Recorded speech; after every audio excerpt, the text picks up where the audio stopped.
Call Plan Commission of July 12th, 2022 to order. Roll call, please. Hannah here. Grillo here. Kuczynski here. Clark here. Kavich here. Guzikowski here. Oldani here. Seifert here. For the record, Commissioners Carrillo and Alderperson Guzikowski were present. Your microphones are not on. Thank you. Commissioner Chandler's excused tonight. That will get us to the approval of minutes of June 14th, 2022. And we will take these separately, and also June 28th, 2022. So let's start with 14th, please. So just a little bit of clarification for what the proposed change to the minutes are. When reviewing the minutes of May 24th, there was an error saying that Alderman Lorick stated that the roll call incorrectly showed that he was excused. That should actually say that he was incorrectly shown as calling the meeting to order. That's the only change. Okay, thank you. Seifert moves to approve the minutes of June 14th, 2022 with improvements. Guzikowski will second. Roll call, beginning with Commissioner Hannah. Anna abstains. Grillo abstains. Kuczynski here. Clark, aye. Kavich, aye. Guzikowski, aye. Oldani abstains. Seifert, aye.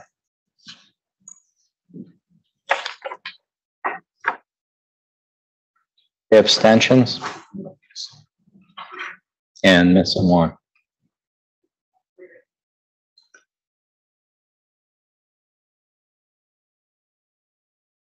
Okay, that will get us to the 28th.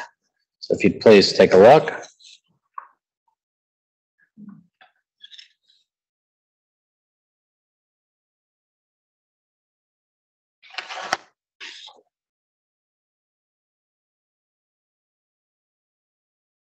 Oldani moves to accept the minutes of the Planning Commission meeting for Tuesday, June 28, 2022. Seifert seconds. Roll call, beginning with Carrillo. Grillo aye. Kuczynski aye. Clark abstains. Kavich, aye. Guzikowski, aye. Oldani, aye. Seifert, aye. Anna abstains. Okay, that will get us to item 4, significant common council actions. Carrie? There were none. There was a typo on the agenda. Apologies for that. Okay. Board of Housing and Zoning Appeals, there were no actions to date. And item 6, quarterly Parks Recreation Commission actions, there are none. We will see our next report on September 27th, 2022. And that will lead us into our first public hearing of the night, public hearing 7A, and that is a sign appeal submitted by Brad McLean, UW Credit Union, and it would allow the applicant to install the following signs as listed, and I will not read them because they're extensive. So, Carrie? Reading the notice into the record, City of Oak Creek notice of public hearing before the Plan Commission. A public hearing for a sign appeal will be held July 12, 2022, 6 p.m. in the Common Council chambers. The appellant is Brad McLean. The tax key number is 813-904-9000. Property location is 7902 South Main Street. The request is for variances from part of the Drexeltown Square Mixed-Use Plan Development District, General Development Plan, and Regulating Plan related to the number of wall signs allowed per elevation, the number of ground signs allowed per street frontage, and the maximum dimensions for proposed signs. Granted, the variances would allow the applicant to install the following signs in addition to the permitted signs. On the north elevation, one primary logo with letters wall sign 5 foot by 12 foot 4 3/4 inch or 62.16 square feet. On the east elevation, one primary logo with letters wall sign measuring 5 feet 7 1/4 inch by 5 feet 7 1/8 inch or 31.35 square feet. One ATM logo wall sign measuring 8.5 inches by 31 3/4 inches or 1.87 square feet. One tagline letter wall sign measuring 7 3/4 inches by 80 3/8 inches or 4.32 square feet. One welcome letter wall sign measuring 8 1/4 inches by 72 inches or 4.12 square feet. One wall-mounted ATM flag sign measuring 19 inches by 42 1/4 inch or 5.57 square feet. On the west elevation, one primary logo wall sign measuring 5 feet 7 3/4 inches by 5 feet 7 1/8 inch, or 31.4 square feet. One secondary ground monument sign measuring 2 feet 11 1/4 inches by 7 feet, or 20.56 square feet, which is directly east of the southern access driveway. On the ITM canopies, 3 button wall signs measuring 2 feet 5 inches by 2 feet 5 inches, or 5.84 square feet on the south sides of the ITM canopies in the center of the parking lot. 3 button wall signs measuring 2 feet 5 inches by 2 feet 5 inches, or 5.84 square feet on the north sides of the ITM canopies in the center of the parking lot. 3 tagline letter wall signs measuring 7 3/4 inches by 80 3/8 inches, or 4.32 square feet on the east sides of the ITM canopies in the center of the parking lot. 3 ITM logo wall signs measuring 8 1/2 inches by 31 3/4 inches, or 1.87 square feet on the east sides of the ITM canopies in the center of the parking lot. And 3 logo wall signs measuring 7 feet 9 inches by 7 feet, or 54.25 square feet on the west sides of the ITM canopies in the center of the parking lot. Zoning of the property is DTS MUPDD Drexel Town Square Mixed Use Plan Development District. All interested persons wishing to be heard are invited to be present. Dated this 22nd day of June 2022, Plan Commission, City of Oak Creek, Mayor Dan Bukevich, Chairman. This is a public hearing. All those wishing to speak on the matter, please approach the podium, state your name and address for the record, and address your comments to the Plan Commission. This hearing is now open. Great, thank you, Carrie. As Carrie stated, it is a public hearing. I will make 3 calls for anybody wishing to speak. This will be the first call. Second call, anybody wishing to speak, please approach podium, give your name and address. Third and final call, anybody wishing to speak on item 7A of tonight's agenda, please approach podium, name and address. Okay, we will now close the public hearing and we will go on to consideration of that proposed sign appeal in item 9A. So, Carrie? Thank you, Mr. Mayor. This is a sign appeal for UW Credit Union. And the requests are in the, as were previously mentioned, in the hearing notice, so I won't go over all of those again, but these are the proposed locations. It does seem like a lot of signs that were included in that sign appeal notice. However, I think we can get through all of them relatively easily this evening. Basically, it's 1 wall sign on the north, a few wall signs, and kind of almost directional signs, if you will, on the east elevation, which is the entry elevation. 1 wall sign on the west elevation, which is a non-entry facade. 1 monument sign, which is a secondary monument sign on the south. And then the canopies themselves have several signs. This is the proposed sign on the north elevation. And I should say that the allowed signs per the PUD for Drexel Town Square are 1 primary sign per entry facade per tenant. Since this is a single tenant building and it only has 1 main entry, we have a couple of variances for the remaining signs. 1 to 2 flag signs per entry facade are also allowed with the maximum square footages as included in your staff reports. 1 eye-level sign or graphic per 12 linear feet of entry facade with a maximum coverage of 10% of the glass on which it's placed. The maximum height of primary signage is limited to 15% of the retail floor height. And there is an allowance for an additional wall sign on a special condition facade that is basically those buildings that are along Drexel or Howell Avenue. You're allowed to have an additional sign on Drexel or Howell Avenue. In this particular case, on the north elevation, the variance requested is actually just for the maximum height because it exceeds the 15% of the retail floor height of the building. Otherwise, the dimensions are okay, and because this is facing Drexel Avenue, it is considered a special condition facade. There are several signs proposed on the east, which is the entry facade. The wall sign, which is actually kind of a dimensional hanging sign from the roof. It's not actually attached to the wall, but there's really no other category that it can fit in, so we put it as a wall sign. The ATM signage, the reason that there is a variance request is because there are a number of signs that are proposed on this elevation. All of these signs are actually dimensional, meaning that they are not flat, they stick out, they have raised letters, channel wall letters, except for the doors, which are just vinyl graphics. So there is also one blade sign, and the reason that the blade sign is included in the variance request is because it exceeds the maximum length of 3 feet or 36 inches as called for in the PUD. It does include raised letters. There's no requirement for the blade or flag sign to have raised letters, but perfectly fine for it to be dimensional. The west side, again, is a non-entry facade. It has the same sign that is proposed on the east elevation in terms of size and location. The proposed monument sign on the south, again, this is a secondary sign, so it does have to be a little bit smaller than the primary sign, which we'll talk about in the master sign plan for this property. The only thing that staff will say about this, and I'll reiterate this in the master sign plan review discussion, is that on the fin for the sign itself, that's where the addresses are and the Drexel Town Square logo is. That's all predetermined. There is one design that is allowed for Drexel Town Square in terms of dimensions, in terms of color, in terms of materials. So that all must meet the PUD requirements.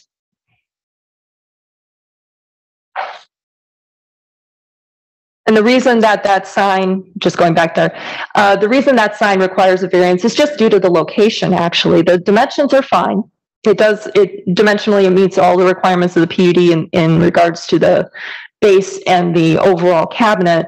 However, because it is proposed to be located on the access alleyway, which is not actually a public street, that's the reason that it's included in the variance criteria. Rather than going through all of the individual signs that are proposed for the canopies, what I would like to just have the Plan Commission focus on is the overall design. We do have each of those signs listed out for consideration of variances.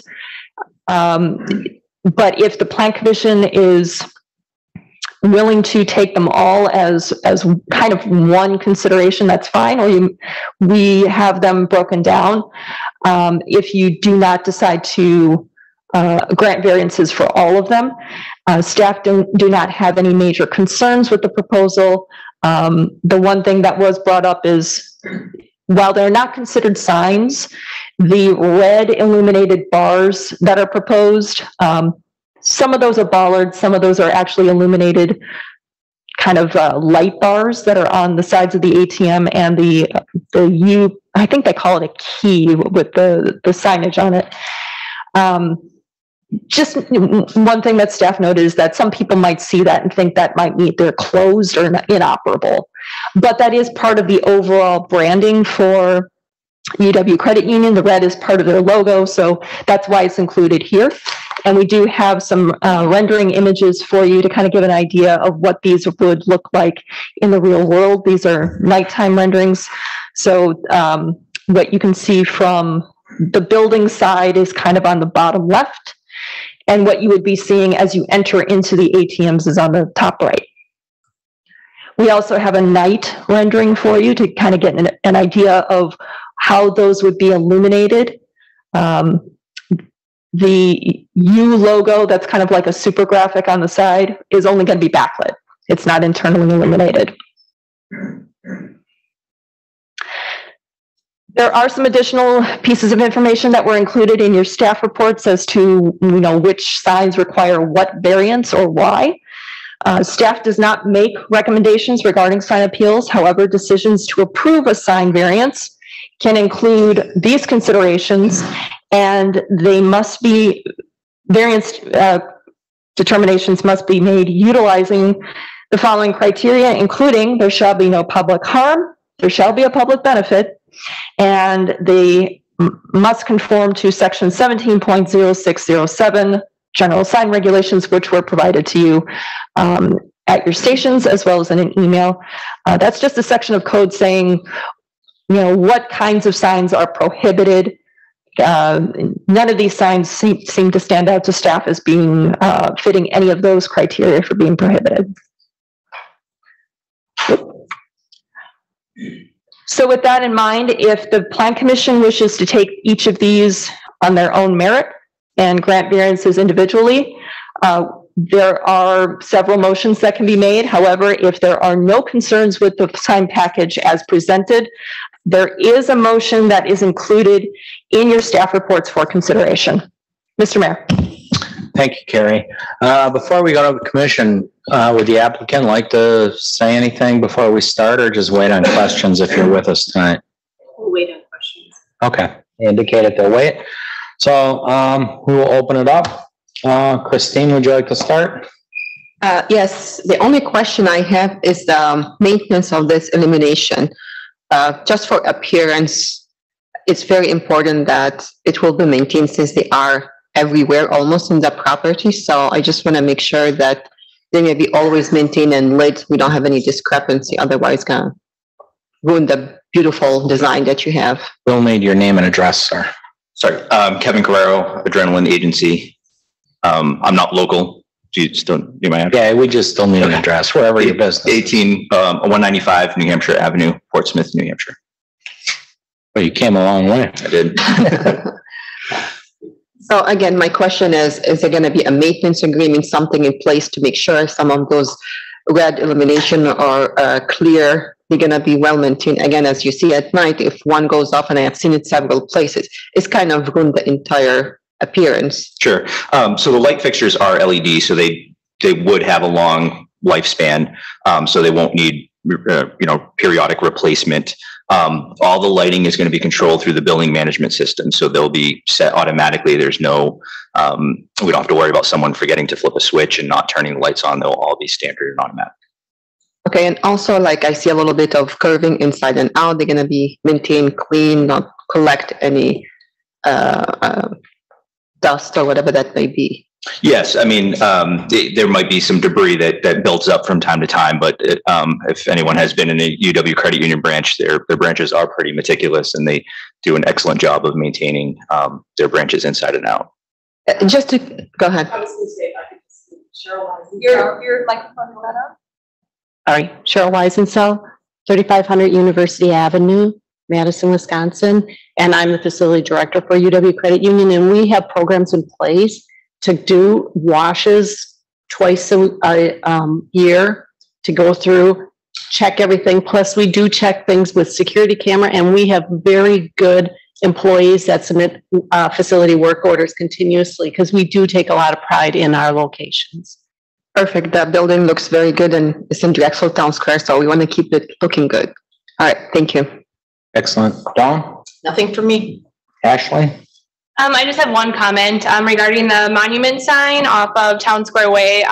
Just being cognizant of the placement of that regarding sight distance with the height of it, just making sure that vehicles can see in and out appropriately. Thank you. Okay. No issues with the building signage. The ITMs seems like a bit of an overkill with all the signs. Do you have ITMs in other locations? We just finished installing them at our Bayview location, which is on the corner of Chase and Oklahoma. And we haven't completed the signage part of that yet. But the ITMs, they look great, and people have been very well receiving them. The Bayview location is going to have all the same signage? Correct. All the way through. Okay. Okay, thanks. Chris? Nothing for me. Don? No questions. Brad? Yeah, I've got a couple of questions. Number one is the verbiage of "here for every you." To me, that's just a little overkill. You don't see statements on other buildings with their signs and locations. I just thought that was a little overkill, but you're having the same thing with the so-called ATM stations. I think you've got a little overkill for your signage. So that tagline is typically a message that is located inside the branches. And it's just a welcoming message that the credit union provides to their members. The significance with these machines and the structures that we're providing is that the technology that's being used with the ATMs are kind of replacing the typical functions of a teller drive-through. So we're trying to replicate that same messaging that members would see when they walk into the branch, for those that don't choose to go inside the branch but choose to do their transactions on the at the ITMs. There's also functionality where a member can approach the ITM and be able to speak to a live teller. So it's kind of giving them the convenience of not having to get out of their car to go inside the branch, but we wanted to provide that same welcoming message. Although I think you had just a little overkill on your signage. Okay. And the verbiage to me did not stimulate me at all. So I would think that if I'm not moved by it, I think other people may not be moved by it either. Just one point of clarification. I appreciate your comments, Commissioner Siebert. However, we cannot regulate based on content. So if the sign is acceptable with any text or logo or graphics, that's something that can be considered. It can be considered for number, dimensions, those kinds of things. But as far as what the copy says, we do not have any regulation. We cannot have any regulation over that.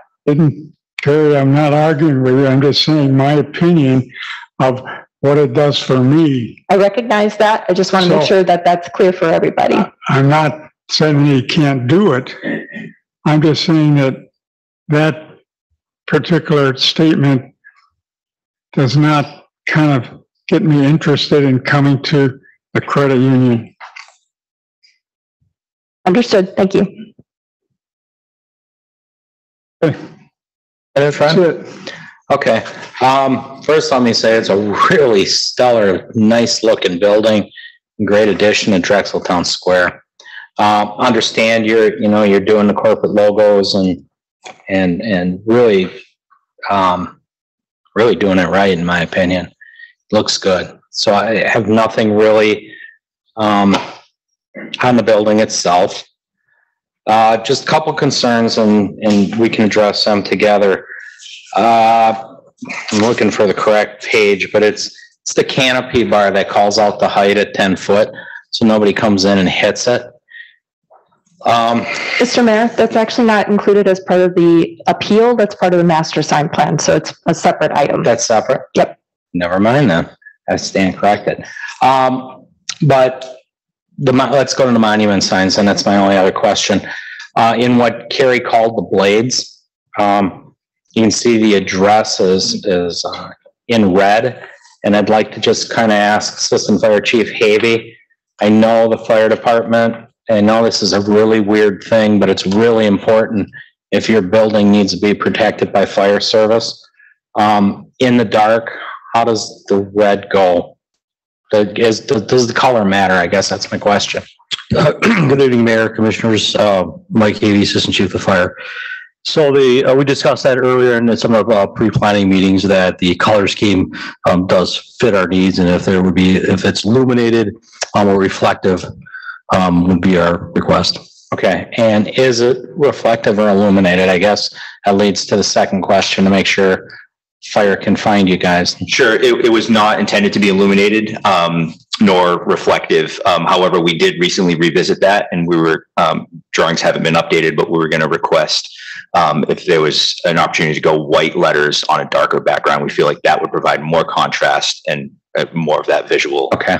We'll take a look at it. I don't mean to interrupt, but I believe that there is a standard color, although one could make an argument that the standard color has not necessarily made it through all of Drexeltown Square, but I believe that the standard color is either black or a green. So we'll just make sure that we coordinate with the association or the board members who make the final reviews of these plans following Plan Commission review. I believe that's just a standard. And it's just a little different because we actually have the Drexeltown Square logo on that blade. So we want to keep some consistency there, but more importantly, we want to take safety into account. Any other questions? Do you have any other concerns? You think you'll be able to find it? I think we'll be able to locate it. We're through the square quite often, so hopefully not as often as the medical buildings. We were very aware of where those are located. Yeah, again, I know we're a little bit, might think it's overkill. I really think it's a really unique addition to Drexeltown Square. I'm very pleased with the final version from where this started. So, if there's no further discussion, questions, we'll look for a motion, please, on 9A. Lorick moves that the Plan Commission approve sign variance allowing the installation of the following on the property at 7902 South Main Street. On the north elevation, one primary logo with channel letters, wall sign measuring 5 foot 0 inch by 12 foot 4 3/4 inch. On the east elevation, one primary logo with channel letters, wall sign measuring 5 foot 7 1/4 inch by 5 foot 7 1/8 inch. One ATM logo wall sign measuring 8.5 inch by 31 3/4 inch. One tagline letter wall sign measuring 7 3/4 inch by 80 3/8 inch. One channel letter sign on the red entry element measuring 8 1/4 inch by 72 inches. One wall mounted flag blade sign measuring 19 inch by 42 1/4 inch. On the west elevation, one primary logo wall sign measuring 5 foot 7 3/8 inch by 5 foot 7 1/8 inch. Ground monument, one secondary ground monument sign measuring 2 foot 11 1/4 inch by 7 foot 0 inches on the south.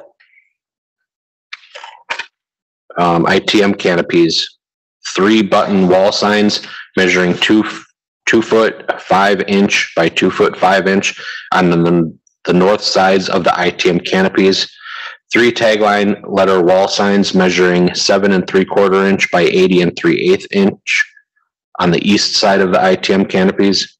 3 ITM logo wall signs measuring 8.5 inch by 31 3/4 inch on the east sides of the ITM canopies. And 3 button wall signs measuring 2 foot 5 inch by 2 foot 5 inch on the south sides of the ITM canopies. There's one more. Oh, and 3 logo wall signs measuring 7 foot 9 inch by 7 foot 0 inch on the west sides of the ITM canopies. Hannah seconds. Roll call beginning with Ashley. Chinsky, aye. Lorick, aye. Bekavich, aye. Chizikowski, aye. Holdani, aye. Seifert, no. Hannah, aye. Okay, thank you very much.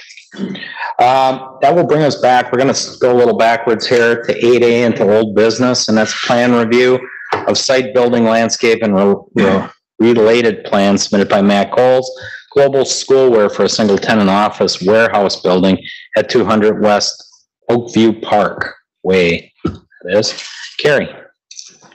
Thank you, Mr. Mayor. Plan commissioners should be fairly aware of this property. We've reviewed it a couple of times. This was held at the June 28th meeting. That was to allow some additional time for staff to review revised plans. We have received a couple of revisions since then, and the latest being from Monday. Those plans are provided to the Plan Commission. They were provided by email, and they are at your stations. A couple of the things that have been revised since we last spoke. Site plan has remained relatively unchanged with the exception of some of the wetland impacts. As was mentioned at the last meeting, the wetland impacts have actually been reduced. And we did receive from the DNR today a permit for a small amount of wetland fill, about 591 square feet of wetland fill on the south side. The pavement has been reduced to avoid wetland impacts to the north and to the west. The building footprint has been slightly altered in terms of allowing for some elevation changes for the architecture itself. There were some changes to the landscaping plans as well. What I'm showing on the screen right now is the overall landscape plan and kind of the northeast along South Oakview Parkway, and then along the south side of the building. And what has been changed, they have added some landscape elements on the outside of that screen wall, as well as some screening for a proposed transformer location. Now, staff have received these plans. However, there are still some pieces of information that are missing for us to be able to determine whether or not this meets code requirements. One of the primary issues is that we do not have the heights of these plants at installation and maturity. We do have a requirement for screening materials to be placed and maintained at a minimum height of 3 feet. So that is for the parking areas primarily, but we do need to make sure that we have those pieces of information to determine code conformance. So there may be a couple of other items that need to be revised with the landscape plan once we receive those pieces of information.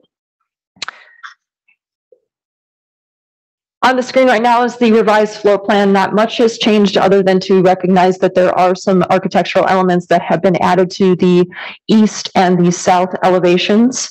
What is highlighted is the floor plan for the office component on the southeast.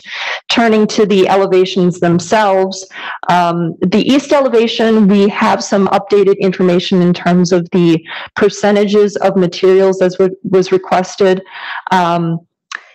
We did request that the Nichiha panels and the glass be separated to determine compliance, and I believe that was included in the updated plans that are at your stations. What we will need from the Plan Commission is just a 3/4 majority approval if these elevations are determined to be acceptable. And the reason for that is because the Nichiha and the precast concrete both have some percentage limitations in code. It's about 50% of each material. These go slightly over and under those percentages. So nothing is more than 60% in terms of either of those materials. Staff have no major concerns with the proposal as shown on the screen. Would like to recognize and express appreciation for the updated elevations for the north and the west, incorporating some of staff comments. What we have here are some color changes to kind of break up that white wall that brings this more into conformance with code in terms of providing those lengths of wall that are in excess of 100 feet to provide some variations in either materials, colors, or relief. So that incorporates more of those elements per code. Same with the west, some color changes just to kind of break up that facade a little bit. Also on the west elevation, the gates for the proposed trash enclosure, those were updated per staff comments. They are now proposing to be metal gates as opposed to chain link, so appreciation for that as well. The screen wall, however, is still shown at 8 feet, and while staff did receive some diagrams showing kind of site distances for certain elements, we do still we would still like to recommend that the screen wall be brought up in height to kind of provide more screening for that loading dock. However, if the Plan Commission is satisfied with an 8-foot tall wall, just want to point out that this would be the shortest screen wall in the park. The next shortest would be 10 feet. And they range anywhere from 10 feet to 16 feet. More of them are about at 13.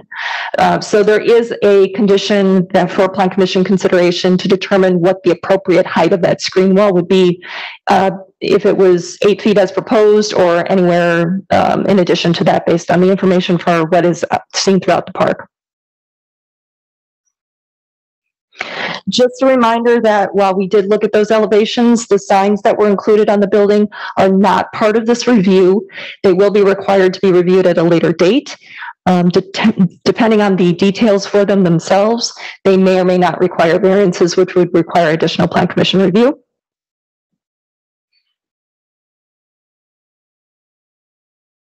Again, on the south side, just showing those columns of Nichiha panels.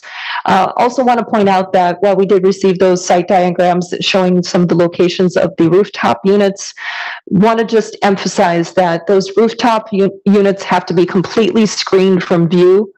The placement of the units make it a little bit difficult to determine whether or not they would be adequately screened.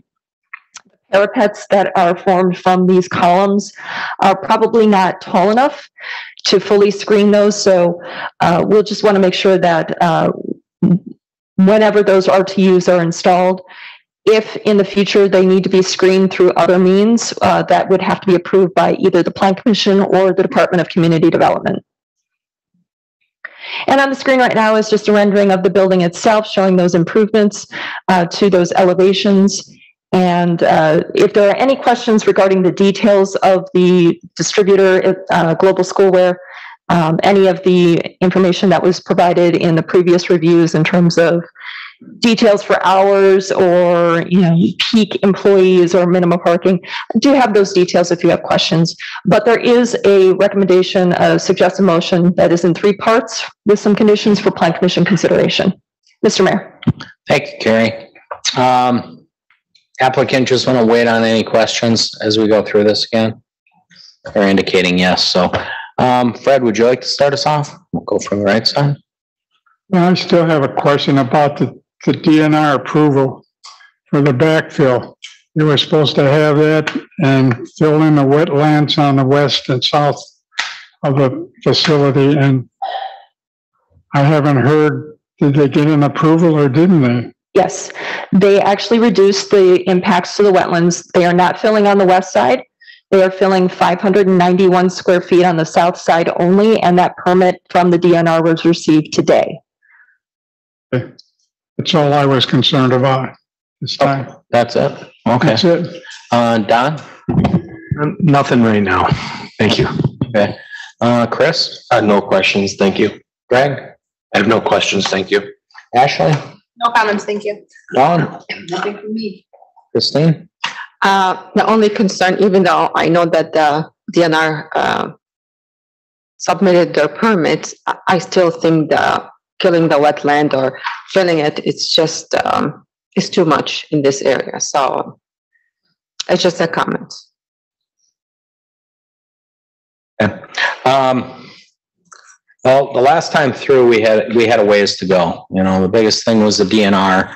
I'll take their word for it. They're the experts in what they're doing. I know wetlands are allowed to be filled, and to what extent. I know they take it case by case, so I'll take their word for it. Just very happy with the progress the applicant made with our staff, and you really took the suggestions to heart. Really do appreciate breaking up that back wall going forward. And I'm really, with staff, I don't have any concerns on the little bit of overage on the material one way or the next. So that's all I got. I'm good. So if there's no further discussion or questions, motion, please.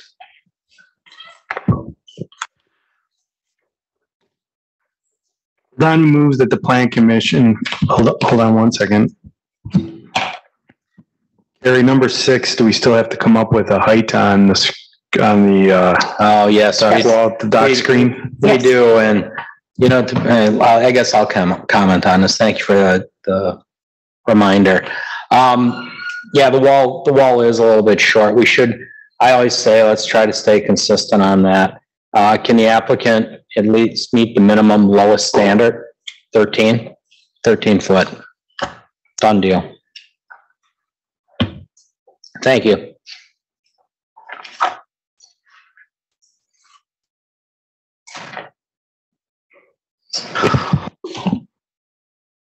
Donnie moves that the Plan Commission approves the site and building plan submitted by Matt Coles Global Schoolware for the property at 200 West Oakview Parkway with the following conditions. 1, that all relevant code requirements remain in effect. 2, that all approvals and/or permits from the Wisconsin Department of Natural Resources are submitted to the Engineer Department and Department of Community Development prior to submission of permit applications. 3, that all grading, drainage, utility, and stormwater management plans are approved prior to submission of permit applications. 4, that the elevations are revised to incorporate materials percentages excluding glazing, fire cement. Panels may comprise a maximum of 50% of any elevation. Non-textured concrete panels may comprise a maximum of 50% of any elevation. Commissioner Aldani, one clarification for this one. Because those percentages exceed 50% on some of the elevations, I just want the Plan Commission to approve of a condition that says that the elevations are revised to incorporate materials percentages excluding glazing. If we have a 3/4 majority approval, the percentages that were presented that exceed 50% would be approved. That be an additional condition or revised 4? I will revise number 4. Okay.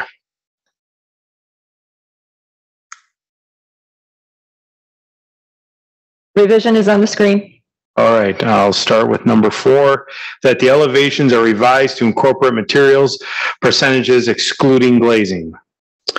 Number 5, that the north and west elevations incorporate color and other material changes and windows. Non-textured concrete panels may be utilized as the primary building material on the west and north elevations.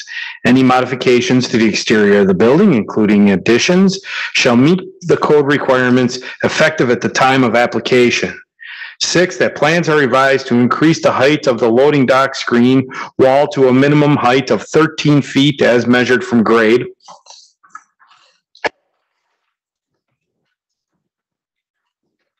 7, that the plans are revised to include a non-combustible and code-compliant material for the trash enclosure gate, chain link prohibited. 8, that the landscape plans are revised to in conformance with the Plan Commission and staff comments and code requirements.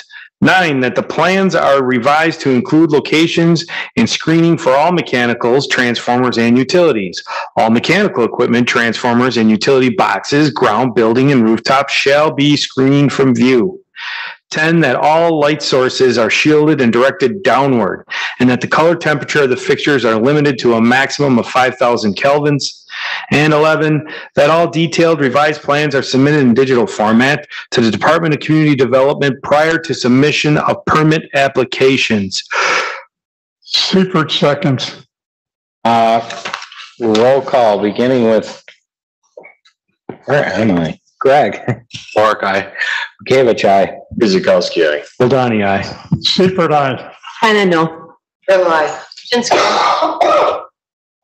Thanks very much, guys. That will get us to 9B, signed plan review, submitted by Brad McLean, UW Credit Union, for the proposed financial institution drive-through facilities at the property at 7902 South Main Street. Carrie, when you're ready. Thank you, Mr. Mayor. This is going back to UW Credit Union, and this is the master sign plan for the property. This will incorporate all of the variances that were approved in the previous agenda item. So this includes all of the signs everywhere on the property. What we didn't talk about were the primary monument sign and the vinyl decals and the clearance bars, as well as a directional sign. Just for clarification, the super logo graphic that is on the west elevation wrapping around to the front, the northwest elevation, that is not included as a sign, as it is considered part of the architecture of the building. So again, on the north, we have the one logo sign. On the east, the primary logo sign, the ATM signage, which is the tagline, as well as the UW Credit Union identifier on the ATM machinery itself, the welcome letters on the red canopy, and then the vinyl decals. Also the blade sign, which again has the push-through lettering. Just a close-up of what the ATM looks like in terms of signage on the building itself. This is also kind of recessed a little bit from the entry doors. The entry doors themselves showing the vinyl. The gray area is actually clear glass. So the only logo or the only vinyl are the text, the copy. And then another indicator, close-up of the welcome sign, which again, channel letters affixed to that red canopy. On the west side, the primary logo sign. The primary monument sign located on the north meets all the dimensional requirements. And again, the fin that's on the side for the address must meet the DTS requirements. Also, the base is required to meet some materials requirements. There is an approved brick mixture that has may or may not have actually been discontinued from the time that it was approved as part of the Drexel Town Square PUD. We have some information on where to go for locating those materials. However, if that brick actually has been discontinued, we do have something in here saying that the city engineer could approve of the replacement brick, actually. Same for the south monument sign, the secondary monument sign. Also, the push through or the dimensional lettering on both of the monument signs, those aren't required nor are they prohibited. If those were to be dimensional, they would be the only monument signs in Drexel Town Square to be that way. Most of the rest of all the rest of the monument signs actually are just your typical cabinet monument signs. Again, no prohibition, no requirement. There's just a recommendation to kind of be consistent with everything in Drexel Town Square. But again, if the applicant chooses to have that dimensional sign, that's their purview. There's one directional sign that is located kind of toward the entrance area for the ITMs. That's showing where people are intending to go for the ATMs and the lobby. One point to be made for the directional, and that is with regard to the copy itself. We did get the dimensions for the overall structure, but there is a limitation in code for how large a directional sign can actually be. So we need to have the dimensions for the copy, and we need to make it very clear that the entire sign face cannot be covered in copy, otherwise that will go over what is allowed per code. So those dimensions need to be included on revised plans as well as permit applications. And here is a graphic showing the clearance bar. These are, it's unclear as to whether there's one or more. However, they are proposed at the southern end of the ITMs for the entry. Staff is making a recommendation and had previously made a recommendation that if there's any way that we can actually incorporate that clearance information onto the ITM canopies themselves, that was preferable. These clearance bars were also not included in the site plan review that was conducted by the Plan Commission on June 28th. So the reason that we're recommending that this be incorporated into the ITM canopies themselves is because we do have a concern for the number of elements that are proposed in this location. We have a directional sign. There is a light pole there as well. The canopies with the signage that would be semi-blocked by the clearance bar itself due to the dimensions of it. As well as other potential traffic control signs that we are reviewing internally at staff level with regard to the traffic flow around here. Some of those concerns that were raised at the Plan Commission at the June 28th meeting. And those traffic control signs, such as like do not enter and things like that, those are not controlled by the city because they're on site. So those would be additional elements that might be kind of crowding this area. So rather than introducing another structural element to this area that would be also competing for landscaping requirements, we want, and patron attention. I mean, that's really kind of the crux of this issue, is we want to make sure that people know where to go and they're not kind of confused by the abundance of items in this area. We are recommending at staff level that the clearance heights again be incorporated into the canopies if at all possible. And these are the proposed canopies, and one of the areas that staff thought maybe you could incorporate that clearance level is on the slanted item, even if that ends up being kind of more straight, or if, that could be raised up a little bit. There are ways to incorporate that clearance in there if at all possible, without detracting from the design of the ITMs themselves. Just another reminder of what those canopies look like in the day and night. And with that information, there is a suggested motion with a couple of conditions of approval for Plan Commission consideration. Mr. Mayor. Thank you, Carrie. Just wait on questions. Okay. You want to start us off? How about Don? How about you start us off?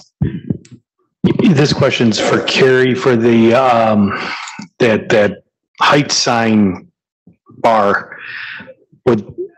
Is that included in the language of these, conditions? Is that something we would have to add? Cause I kind of agree with staff on that. It's just, there's already been comments made about how it's getting to be a bit much and that's just another additional thing. And if we can incorporate that into the canopy, I think that's a good idea. If the Plan Commission wishes to incorporate that as a condition, we can certainly do so. All right, on the record, I am in favor of adding that for all the other commissioners.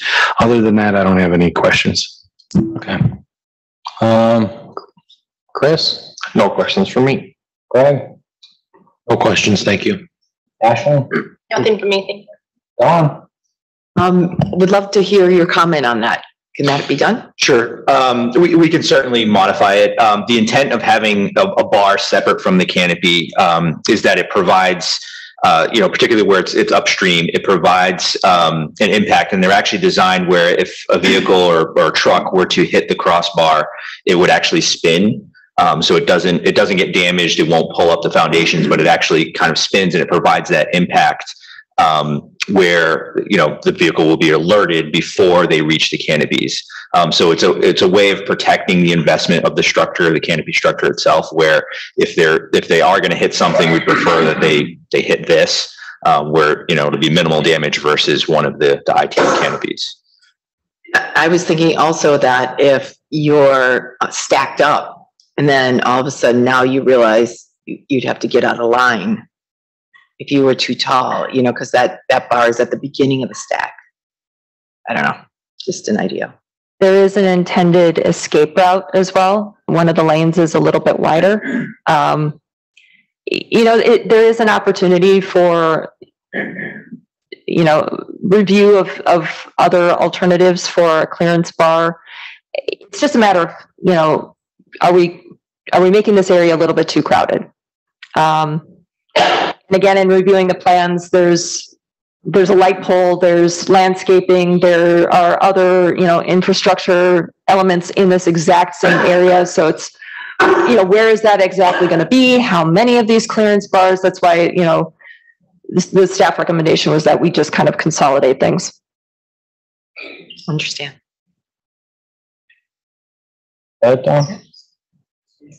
Nothing. Could those canopies raised instead of 10 feet, 6 inches up to maybe 12 feet and still give you the same effect, and you may not have to worry about that clearance? We could, it just adds additional cost and height to the structures. The goal is that we're trying to standardize these. As we previously mentioned, we've already implemented some at Bayview. We have another location that's under construction as well. So we're trying to keep these as standard as possible. And raising them would add some significance there. Certainly something we can explore. So thought. Sure. Is that it, Fred? The canopy, whatever you want to call it, bar, does that cover all 3 lanes, or is it just kind of hanging over the farthest west one? So we'd have 2, so they would kind of point in to that opening. We did also look at maybe rotating them 90 degrees, where as you come in and turn to the right, potentially, you're going under it there on the south, and then same thing on the east island. So rather than going across the lanes, they would go, pointed south in plan. As another possibility. Well, I understand. But basically looking at. I get the explanation you're saying. And what if the clearance at 10 foot, that's starting to look really busy if you put it on the canopy of the ITM.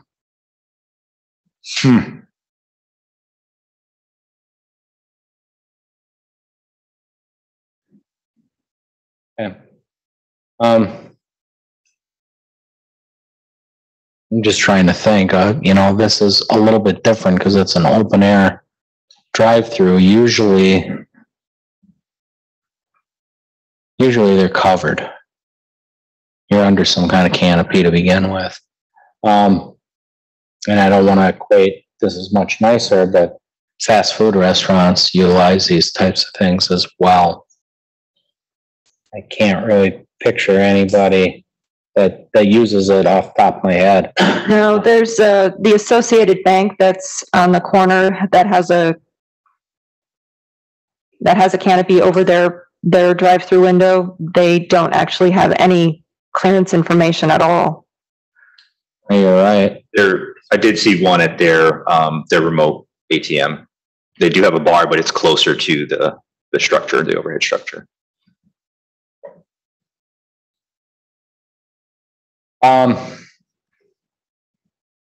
Yeah, I don't have a preference one way or the next, but then again, I don't drive a car that's 10'6".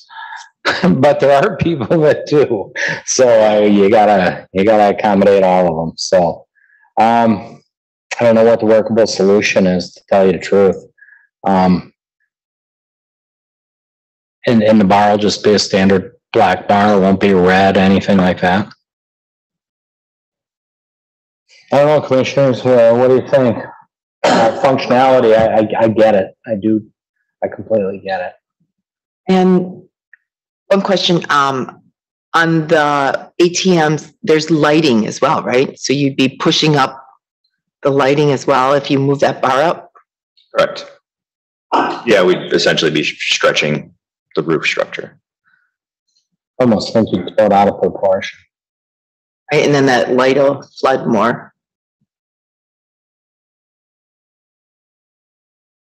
I guess I can live with the bar. I know staff prefers it out, but I just as soon have somebody safe than somebody bang up their truck or bang up the property. As a compromise, if the plan commission is willing to limit it to one as opposed to multiple? I would do that because I thought there was only one, to tell you the truth. If there's only one, does it serve a purpose if somebody could just drive around it anyways? There's something to be said for the amount of elements that are in this area. Especially if we're going to put it on the corner, that may just get hit in terms of the bar, the actual pole itself, depending on where it's located.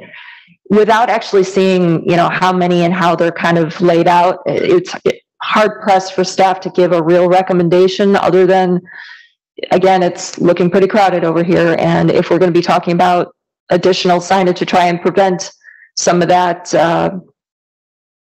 traffic flow consideration that the plan commission had at the last meeting, the conflicts, we may be talking about even more signage in this area. So, if the plan commission wishes to just kind of allow the clearance bar, but limit it, that's fine. 1, 2, If we limit it to one and we put it on the east side island versus the west side island, does that start to clear the congestion? Because you have the directional sign on the west island, probably some landscaping. If you go back 1 or 2 slides, there you go. Well, I guess it's a little bit difficult because these aren't full plans. I mean, this is just a kind of a simplified plan. So whether or not there's any other infrastructure in the area, not sure if there's another light pole there or if there's any other infrastructure in that island, in that area. We can take a look at it. Yeah, and I mean, if you didn't post it right there, if you moved it to the north, maybe a foot or 2, and maybe off the east island, because I don't know what are those lanes, Ashley, would you think? 12 foot wide, 10 foot wide a piece for a car? Is there a standard? For typical road? Yeah. 10 is the narrowest you can go, small urban, it's more standard. A drive-through is considered road width? I would think they'd be Yeah, Throwing you on the 10 to spot. 12. Yeah, I'd say 10 to 12 feet, be safe. This thing's gonna stick out 11 foot. So, One part, oh, sorry. Depending on some. And so we'll have maybe. I could be. I guess on the far east side is where you have more of the, you don't have that restriction with the height though, right? So it's like if you put it on the right and somebody gets through there, I don't know. That's my only thought. yeah, I think more people are gonna be coming in this way and taking a tight left to get in there than coming the other way. And I'm okay with it. If staff can figure it out how to work it to one. I don't know, commissioners, you wanna weigh in?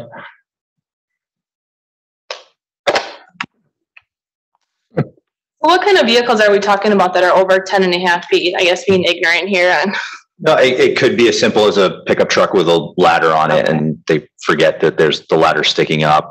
It could be a dumpster truck going to unload and, you know, goes the wrong way and thinks that they can get by.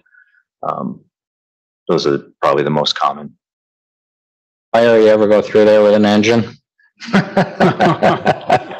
Hey, anything to add to this, Mike? Any words of wisdom here?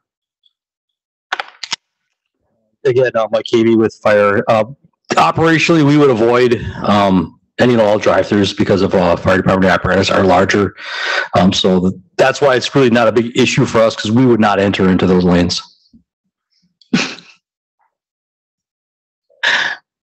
I just have a comment. Yeah. If there are trucks, they are clearance heights more than 10 and a half, then they have the options to go inside the bank during the business hours. Very much. So otherwise, they can come back with a regular vehicle, I guess. They can go through those clearance heights.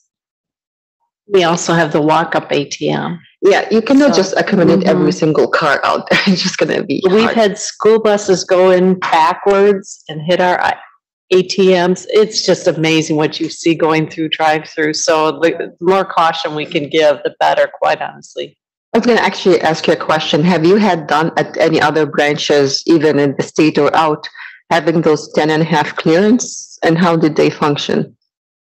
Ours are typically higher for our drive-through canopies, the full ones. So we really haven't experienced these until Bayview.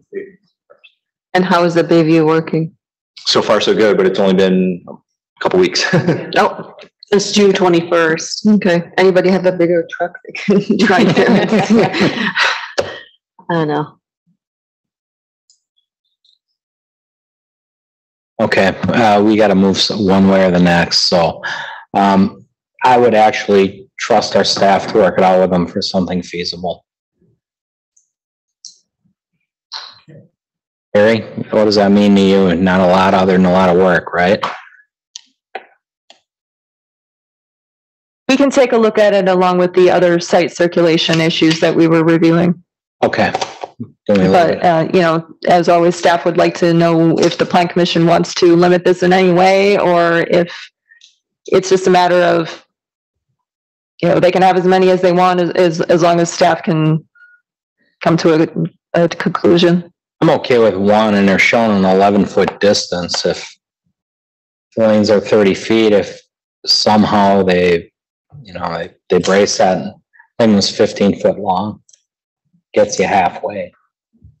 I'm okay with staff working through them with this, but you know, I just want to remind everybody that this was a piece of property that was kind of prized. Not everybody was down with this to go there.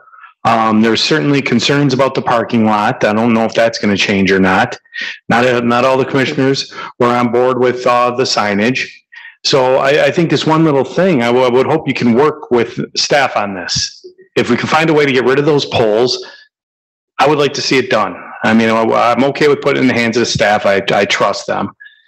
But, you know, there's a lot of concerns that we seem to kind of overlook and say, let's go anyway. So it seems like a pretty minor one, you know, that's my take. I agree with Commissioner O'Donnell. I'd like to see them gone if it's feasible. And then just put the clearance on the canopy. And maybe I just don't see it, but even on drive-through restaurants, I don't ever go through something like this except for maybe a McDonald's right off the freeway. I don't think Chick-fil-A has one, which is right next door. I think the clearance is on the canopy itself. So that'd be my preference if it can work. I think they did have a clearance bar that they installed, but I'm not sure if they changed that with their new canopy, and I don't know that they've actually installed their new canopy yet.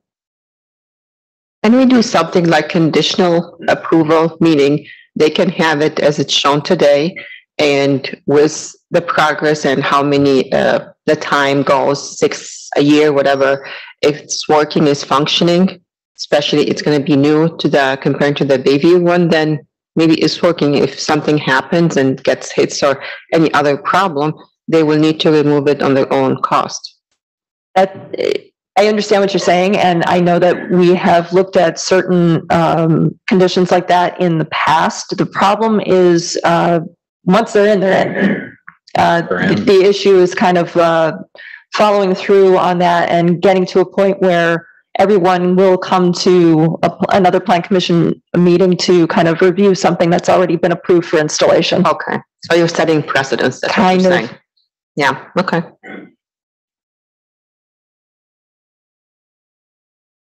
Yeah.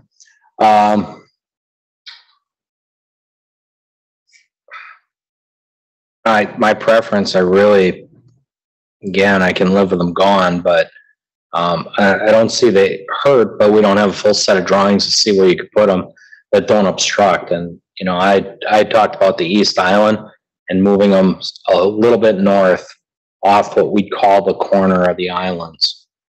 They're showing them set back probably 3 feet now. And sit here forever and wonder how necessary they are. Till somebody rips through there with a cement truck and then it's too late. Although they're not going to stop them anyways.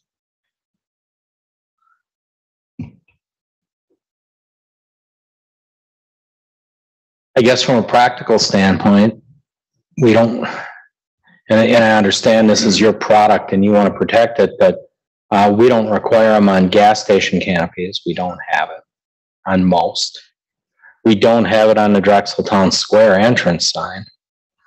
No, the gas station canopies are somewhat different because they have to be a minimum height, and that's state and federal regulation as opposed, and including local. So it's slightly different. And they're absolutely correct. There is a clearance bar that is just ahead of the Associated Bank ATM location, which is remote. However, unfortunately, that didn't come before the Plan Commission for local review and approval. We do have clearance bars elsewhere. We do have clearance information that's been incorporated into canopies. They're a little bit different because they're not kind of this remote architectural feature, if you will. They're more of a standard canopy, so they're a little bit taller, they're a little bit more, flat, or they have a little bit more surface to work with, as opposed to these particular canopies. Yep. Good idea, though. So, okay, commissioners, this is our only hang up. What do we want to do with canopy, with canopies? I guess depending on the final parking lot or the signage, the master sign plan, it can be worked out at a different location if feasible, and if it's not. The other option that we have, not to interrupt, is we can recommend approval of everything but the clearance bar, and we can come back to the Plan Commission if the clearance bar needs to go in. Wouldn't be an additional fee for that.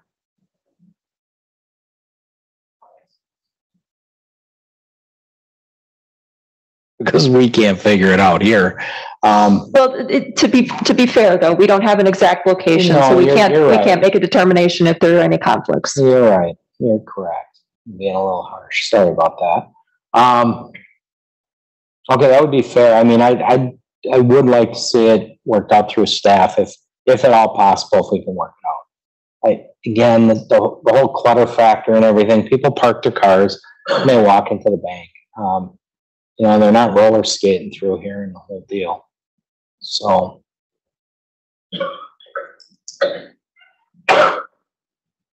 So how would the motion go, Carrie, concerning everything approved with clearance bars to be, You wouldn't even specify it in the conditions. but then you'd work it out with the applicant as to location and practical site location. Yeah, if the plan commission doesn't want to, if the plan commission isn't comfortable with either prohibiting or restricting these, there's no additional condition that you need to put on here. Can't speak for them, but it sounded like there was a strong sentiment to prohibit them. Right, and you know, like again, staff's comments were just trying to reduce the clutter that's in this area, trying to make sure that everything has its place and everything is, you know, makes sense with where it needs to be for, you know, for all of the elements that are part of this development. So, but again, when we were looking at the potential revisions that would kind of address some of those flow items that were raised at the last plan commission meeting, we don't have a solution to that yet either. So that can be incorporated into those reviews. Okay. I votes to not approve that, and they got to come back if they need to put it in. Hopefully that, you know, gives them the motivation to, you know, find something else, and they don't have to come back. Just to kind of keep moving this along. That's my vote. Yep. Okay. Any other discussion? If not, we'll ask for a motion. So I guess I have a question. So we keep talking about this, but if there was another approach, we would have had it by now. So I don't know what else except changing the location will get that. That's the only thing I can hear from all those discussions. So unless the location changes, there is no other approach. From what I'm hearing, there's a couple of options. One, prohibit them. Two, limit the number. Or three, don't say anything and just let staff figure out where and how many. Those are the three options. Exactly. Or fourth option, you don't include it in this approval and you say you have to come back if you want it. I would agree with that.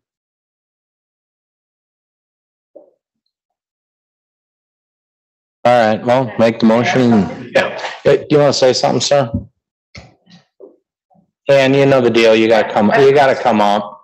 I'm sorry, I walked into the middle of this, but can you combine the light poles? Name and address. Ann Lampy, 8436 South Howell Avenue. Can you combine the light pole with the clearance pole? I don't believe you can, because if you'd hit the clearance pole, you'd take the light pole. You mean like string them between the light poles? Yeah, put something between the light poles. I said I walked in the middle, so I don't know where the light poles are going, I but, don't know either, that's part of the problem. but can you just put like how tall are the light poles? 15 feet? So could you just put a thing off of the light pole that says clearance? Well, 10 if feet, 6 somebody inches? does hit it, they rip the light poles down and I want it without light. No, because they could put the same swinging bar they talked about on the clearance pole. The light pole probably wouldn't support that weight once it was hit and it swings. The light pole ain't designed to quite have that swivel effect. Okay. Actually, the reason also they should not be on the light pole because they will get missed, because people don't look at light pole for signs, they look at actual sign structures, so.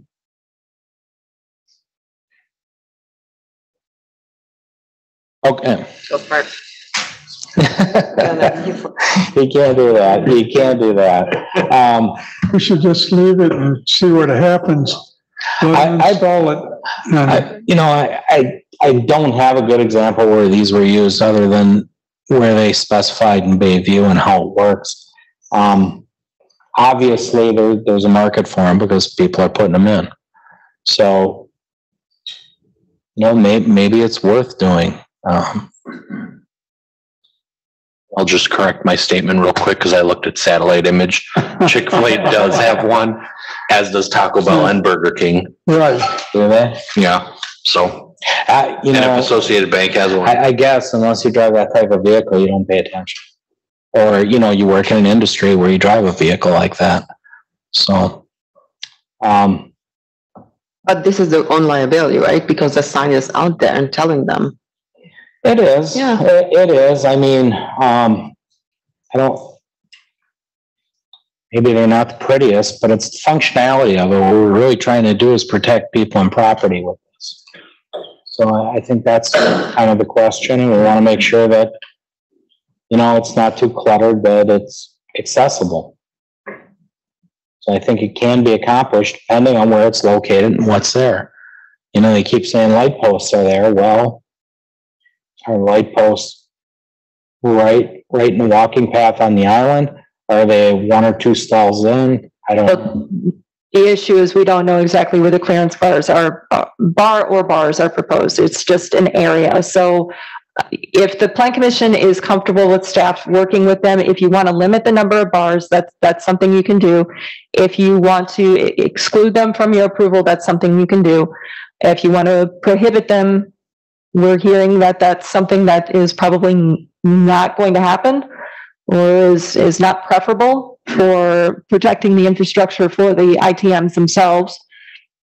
And we're also hearing that the ITMs are probably not designed so that they can incorporate the clearance information in a way that would prevent damage to those ITM canopies. So staff is willing to work with the applicants. If the Plan Commission is really, really concerned about, you know, the number, I would recommend that you institute a number, limit on it, or, exclude it altogether from your approval. Okay, that's the choice. So we can have staff continue to work with them with two or less. That gives them an option. We're leaving it wide open for you. The other thing is, I've not seen any places that have had 2 clearance bars. I understand that there are 3 ITM lanes here with 3 ITM canopies, but I've not seen any place that has 2 clearance bars. So if you want to limit it to 1, if we can work with 1, we can work on the location. Yeah. All right. Yep. Let's take a stab at it.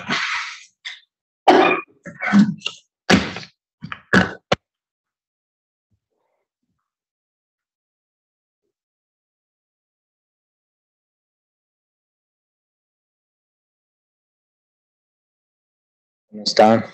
I'll do it.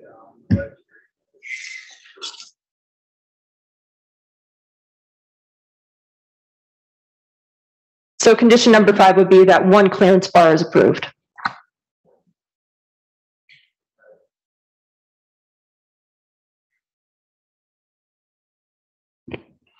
Oldani moves that the Plan Commission approves the master sign plan submitted by PJ Theron, UW Credit Union for the UW Credit Union property located at 7902 South Main Street with the following conditions. 1, that all relevant code and conditional use permit requirements remain in effect. 2, that the monument sign base and address fins meet the requirements of the DTS MUPDD. Number 3, the permits are issued for signs prior to installation. 4, that all detailed, revised, and finalized plans are submitted in digital format to the Department of Community Development prior to submission of permit applications. And 5, 1 approved clearance bar. Guzekowski, second. Roll call. Bukevich, aye. Guzekowski, aye. Oldani, aye. Seibert, no. Anna, I. Grillo, aye. Clark, aye. Okay, made it. One or the other. So continue to work with staff. We'll try to figure it out if there's a way we can possibly get there. Okay, that was 9B. That's going to get us to 9C. That is a rezone conditional use permit consideration. It's to review requests submitted by Ray Parker Guggenheim Development Services LLC to rezone the property at 8355 South Howell from B4 Highway Business with a conditional use permit for a service station, which, Carrie, we're not actually talking about a service station. It's something different. Service station is not a fueling station. Service station is your typical oil change, tire rotation, that kind of service station. Okay. So this excludes auto body and mechanical repairs. With that, I will turn it over to Carrie. Okay, thank you, Mr. Just want to confirm that the plan commissioners received this staff report and the information. It is missing from my packets. I just want to make sure that you all received it. Okay, good. Thank you. So the current zoning of this property is B2, and the request is to change it to B4, highway business. We do have highway business B4 zoning in the area, and it is consistent with the comprehensive plan, which calls for the entire corridor along South Howell Avenue in this area to be commercial. So the conditional use permit request included with the rezone is again for a service station. And in this case, it would be for Jiffy Lube as the tenant. There are no wetland changes that are proposed as part of this. And what's on the screen right now is the conceptual development plan. Of course, this is not the actual site plan that would be presented to the Plan Commission necessarily.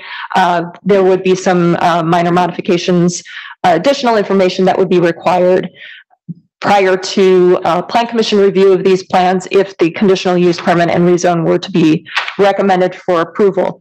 So again, the services that would be incorporated in this would be like fluid changes, tire maintenance, battery service, wiper blade repair or replacement, and the like. This is a roughly 3,000 gross square foot building that has 4 service bays. Again, no auto body or mechanical repair, no painting of vehicles or anything like that. We did not receive information regarding the number of shifts. However, we did receive hours of operation that would be proposed, as well as the number of employees. Typical for Jiffy Lubes are 1 manager per site, up to 2 assistant managers per site, and an additional 6 to 8 employees. So over the course of those hours of operation, which are on the screen, that's the number of employees that you can anticipate being there at any given time. They do anticipate 1 oil delivery per week. They will be storing their waste oil and their other oil products interior to the building in above ground tanks. Those removal of those waste oil products are going to be by an EPA registered company and disposed of per EPA regulations, state and federal as well. There is going to be a condition proposed by staff, if this is recommended for approval, for any used oil filters, rags, or similar waste to be stored and disposed of interior to the building and not included in that exterior dumpster location.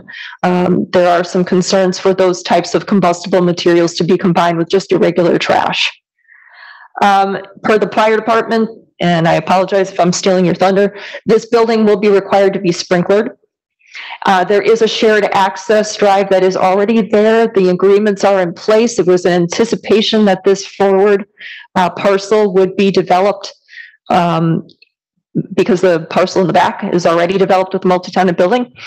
So that shared access agreement is in place. The shared access road is in place. There is no new access for this particular parcel. There is no additional access to Howell Avenue for this parcel.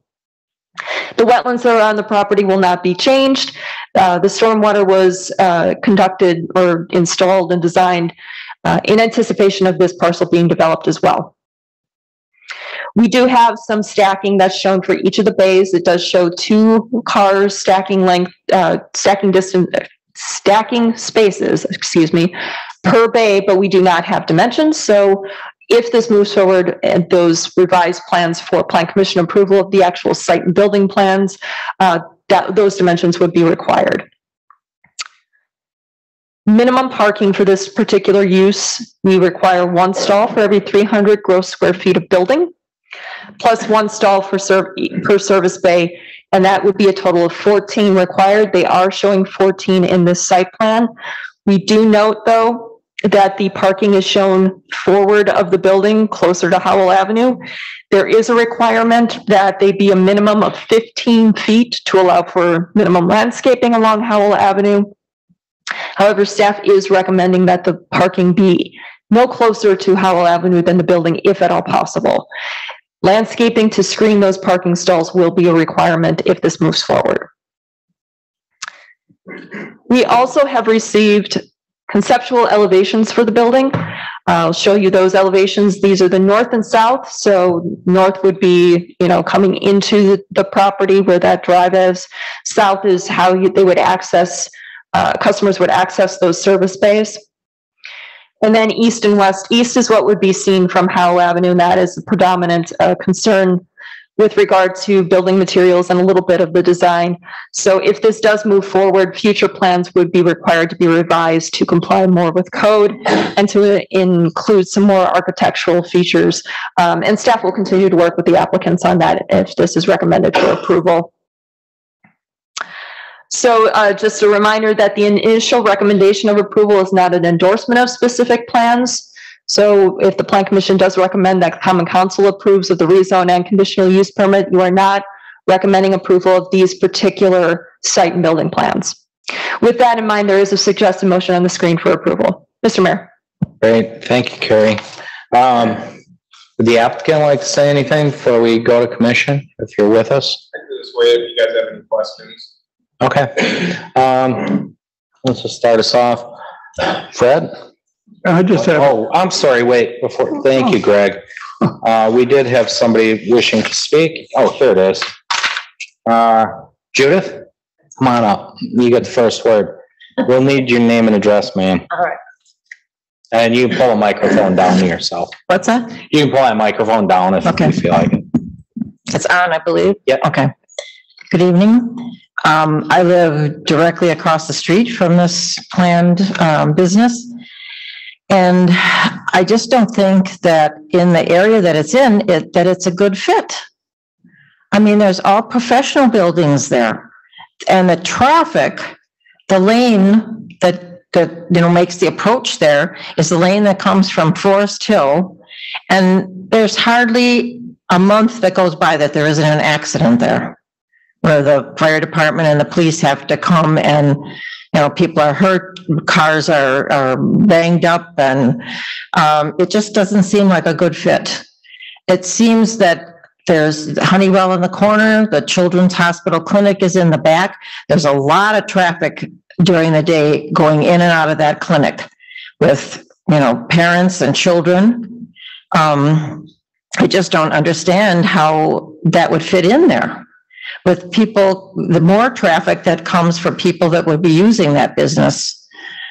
And the lighting at night, I'm wondering is there going to be a lot of lighting in that parking lot at night, adding to the already existing lighting on Howell Avenue, that my house is probably the closest to Howell Avenue of all the homes that are across the street from that property. And it's very difficult as it is with the lights just from Howell Avenue. The hours, it seems like the hours are fine. I was worried that it would be a business that would be, open until 10, 11 o'clock at night. Well, that isn't the case, thank goodness. The garbage sounds like it would take, it's going to be taken care of, especially including any kind of oil and rags and things like that. But you would not believe what blows into our properties across Howell Avenue from just those existing buildings that are there now. From the Honeywell building, the dumpsters when DeCarlo's was in business, and people going up and down Howell Avenue, they throw everything that you could possibly imagine out of their car windows that lands in our grass. So, but my biggest, and the other thing is, within walking distance of our house, there's Woodman's has an oil change place. I believe Keen's has oil changes in the repair department in the back. They do oil changes. There's an oil change place in front of Kohl's. So why do we need another one on Howell Avenue right there at that particular location? Oh, no, they must make a lot of money with oil change places if they're gonna put in a fourth one. I can't answer that one. Yeah, It's- I just don't, I like just why don't we think have it's so a many good fast fit food there. Restaurants. Because those are all professional buildings there. I mean, DeCarlo's isn't there right now, but something I'm sure eventually will go into that building that will suit that building's, abilities. But as far as I'm concerned, I just don't see that it's a good fit. Ma'am, could we get your name and address for the record, please? All right, my name is Judith Salco, and I live at 8366 South Howell Avenue. Fred? Yeah, I have a question. Would we need to do a traffic study for this location just to verify it because it's on Howell Avenue? That's a question beyond my knowledge. I don't believe that the traffic counts would be something that would require a traffic impact analysis, and the drive was constructed in anticipation of this lot being developed in the future, some shared access, but we can certainly look into that. If required, it could be a part of the conditional use permit conditions and restrictions if recommended for approval. Fred, you still have the floor if you got more. That's it. Okay, Don? I have a traffic or at least traffic pattern question. When you go south of Forest Hill on Howell, you got that lane and everyone knows it where it just kind of ends. There's arrows and there's always people just flying up and jamming in there at the very last minute. And that ends right at the entrance that goes into Children's Hospital, which would be the entrance for this place. I'm not crazy about the idea of having us in there, but I think something has to happen with that lane. Something. It just kind of just ends. And that is going to be a major issue. I'm sure they already had issues with Children's Hospital, but it sounds like there's going to be less traffic for Children's Hospital now that they got rid of the emergency, right? They just end the emergency. I don't have information for that, but They did get rid of. So you have less there, but you're probably going to have a lot more now with a Jiffy Lube there. So I think that's a huge concern, and the city needs to look at that, especially if this Jiffy Lube is going to go in.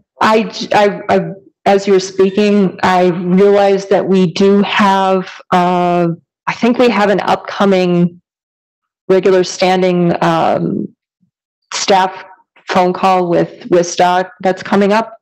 And we can certainly run this past WISDOT and ask if they need any additional information, or if they would require a TIA, or if they would require anything for like an extension of that merge lane or what have you. We haven't heard anything, but we can certainly ask WISDOT. All avenues. That's it. Okay, yeah, well, certainly use your influence, whatever you gotta do, or at least the conversation needs to be had at. Right, we can certainly run these plans past them, yeah. Yeah, that's my main concern. I hate that lane. It's nasty. And it is. I think everyone who lives in Oak Creek knows that lane is insane. Yeah. And I see major issues there. And then secondly, unfortunately, I'm just not a big fan of this going in there, but this is about rezoning right now. That's it. Can I make another comment? You gotta come up, ma'am. Okay. The other thing with that is. You gotta be on the microphone. The other thing with that lane is that people making a U-turn on Forest Hill off of Howell to go south, all of us that live over there, if we want to go south, from my driveway, I have to watch for traffic constantly to try and scoot into that lane to be able to go south on Howell Avenue. And I only do it if it's during not high traffic period times, because there's no way you can do it in the morning or rush hour in the afternoon. But that too creates a problem trying to get turned around to go south there with that lane, with all the oncoming traffic, and people don't watch from Forest Hill. They're making a turn to go south on Howell Avenue, and that's what causes the accidents.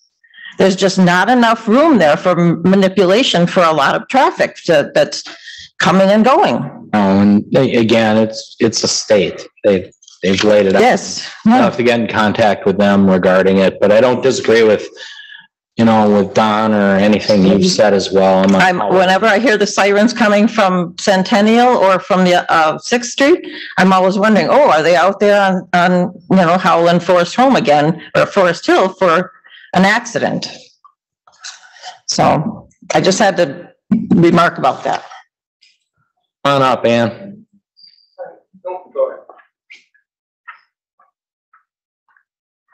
And then Judy gets to listen to my dog howl whenever the sirens go by. So once again, just a name. Ann Lampy, 8436 South Howell Avenue. And we too, we're on the southern end of this property across the street.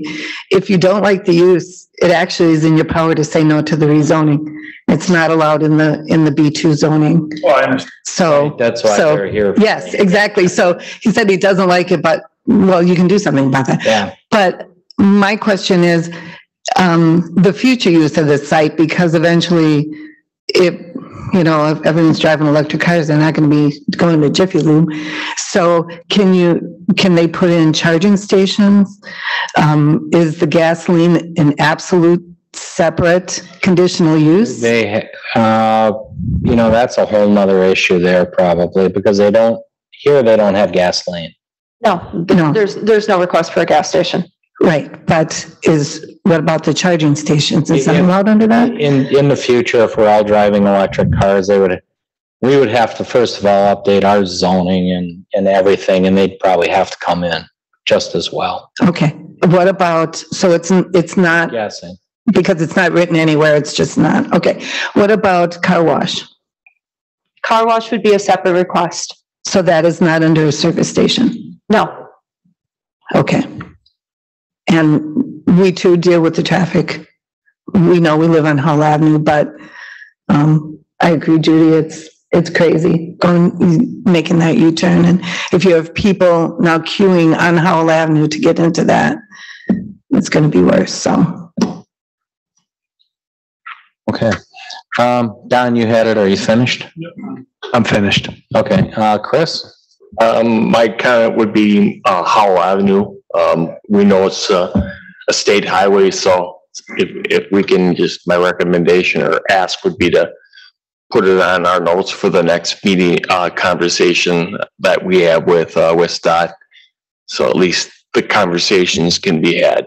Yep, our quarterly discussion with WSDOT is scheduled for July 26th, which unfortunately is the next Plan Commission meeting. So we wouldn't necessarily have comments that would be provided to the Plan Commission in a staff report prior to the next meeting.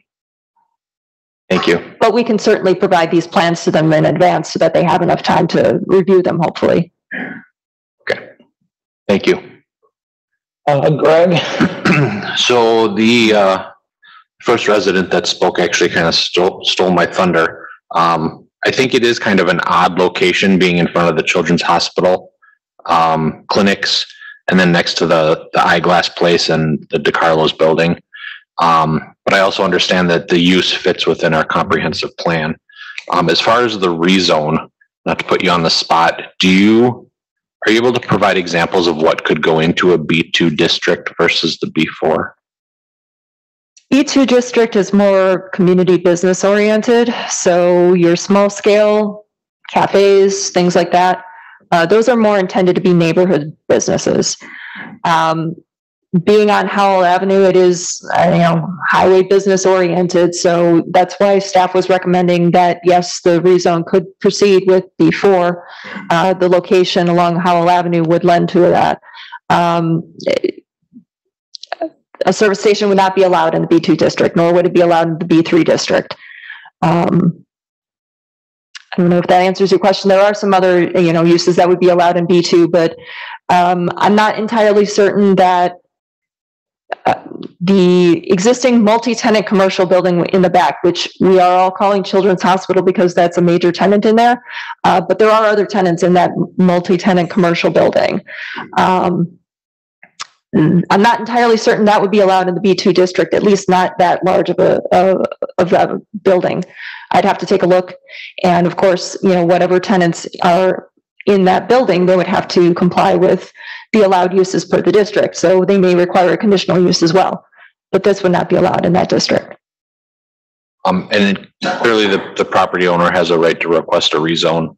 I understand it may fit in the comprehensive plan. It just, in my opinion, it just seems a little bit out of place with the surrounding buildings, but I can say that. And then the resident also pointed out a couple lots over, there's already a service station. So it's not too out of place, I guess, but it just seems like an odd location for that. And I do need to correct myself, that multi-tenant building is a multi-tenant office building because it's in the B3 district. Okay, thank you.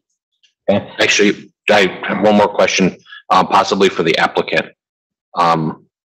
Does this business do state emissions testing?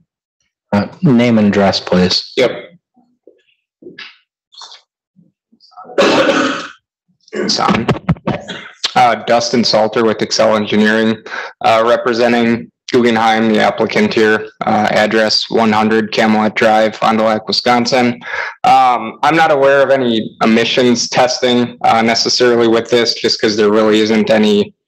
I mean, it's a service station where there's no, like, other than, you know, complying with any sort of HVAC emissions or things like that, that would all be standardized, just standard national state codes.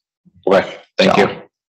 I can address, I guess, just to comment on the traffic a little bit. I mean, obviously this was a planned development area. You know, the entrance onto Howell, it was there and was planned for some form of development on this south lot. Typically, you know, in most developments, we wouldn't provide any sort of a traffic impact analysis when there's no, you know, new access onto DOT like that. You know, and a Jiffy Lube compared to a lot of other uses really isn't going to provide a great quantity of throughput for traffic. I mean, if you were to put some other B2 type business in there, it would probably see even more traffic than a Jiffy Lube. So I think the traffic concerns, you know, I understand it locally. Just, you know, with this, without having any new access onto Howell, I just don't think that it warrants a full traffic impact analysis. Other Greg? I'm done, yes. Ashley? Nothing from engineering, thank you. Dawn? I think we've gone over most everything else. Christine? Nothing here. Okay. Dan, you know, residents are right. You know, there's a lot of businesses that could have went here that would probably have a greater impact across the street than others, not only traffic wise, but garbage wise and things like that, paper bags, stuff like that. Could be some form of fast food that could be in here asking to get in there. As Carrie said, it could be some kind of cafe type of thing. Probably come up with some bad examples, but Oak Creek Diner, it's all going to be very impactful. I don't think the oil places impact traffic as the applicant said. We had on this was always going to be developed in some fashion. I personally had a couple of car washes come in here and ask. I think a car wash with queuing and stacking on Howell, I think it would have been a nightmare on this site actually. Looking at it, it never came to fruition, which is why we're looking at this. I agree with the applicant. You know, we're not here for that right now. But looking at the building, Carrie pointed out the building, the lighting issues and things like that.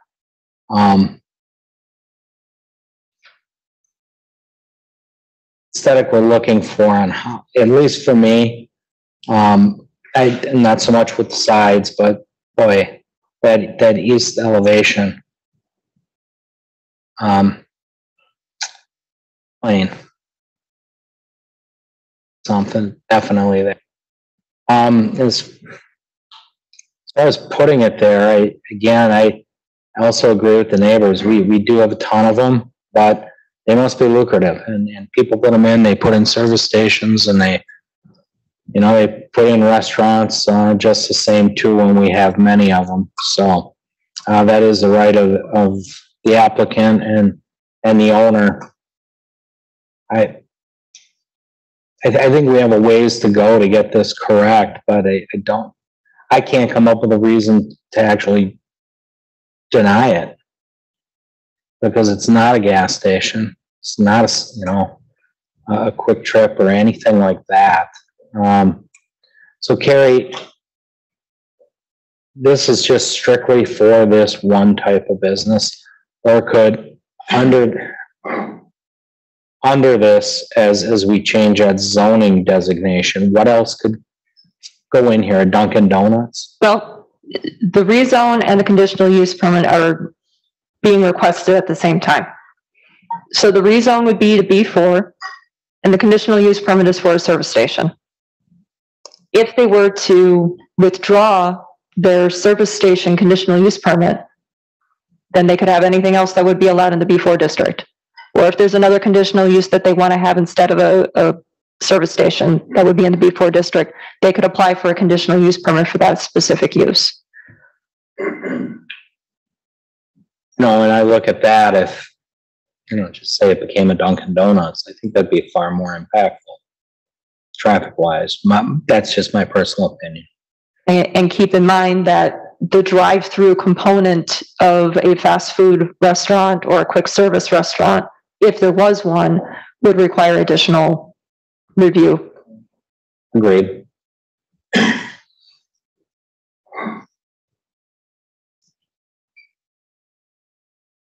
Yeah, boy. It's. Comment? Yeah, go ahead. I mean, obviously we can't go through our life saying no to everything that would go there, but at least in my opinion, if you keep it B4, you do have some limitations. That doesn't mean you might have something in B4 that you're not happy with, but it does narrow it down in my opinion. I wouldn't mind seeing it remain B4. That's my opinion right there. I'm sorry, B2. I had that backwards. I wouldn't mind seeing it remain B2.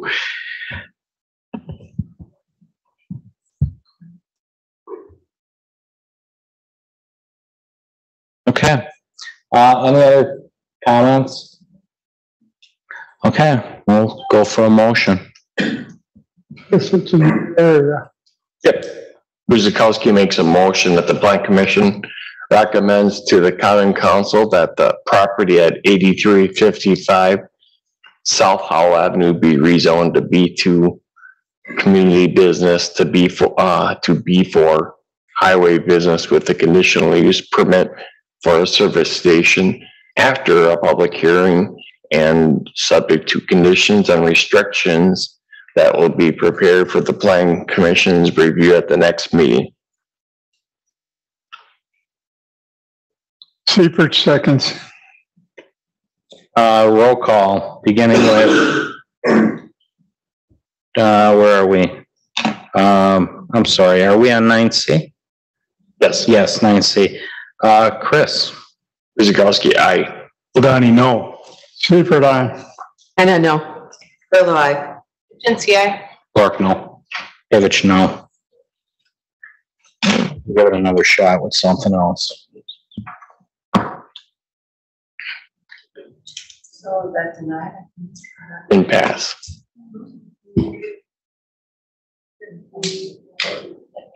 Motion is denied. Okay, that'll get us to